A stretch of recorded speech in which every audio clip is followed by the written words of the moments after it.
Mwaswera bwanji ya Malawi nonse kulikonse kumene muli. Ine zina langa ndine Bon Kalindo.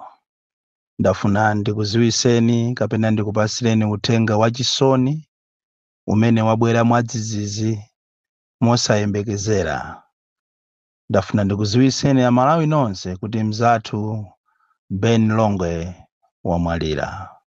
Ben Longwe anadwala ndipo achibale ndi azinzake anamutengera ku chipatala cha kumakwasa kuthyolo atadandaula za mwendo umene poyambapo adapita nawo kuti akalandire chithandizo ku chipatala cha kumzuzu Central.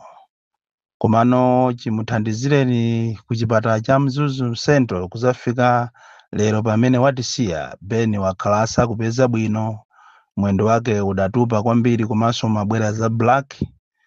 Ndi pamene akubanja anathamangirana naye ku makwasa kuthyolo kumene watisiya mahours apitawo. Zakhala kovuta kwambiri kuti tizamuyiwalire mzathu amene tagwira naye ntchito mu nkhani imeneyi yomenyera maufulu.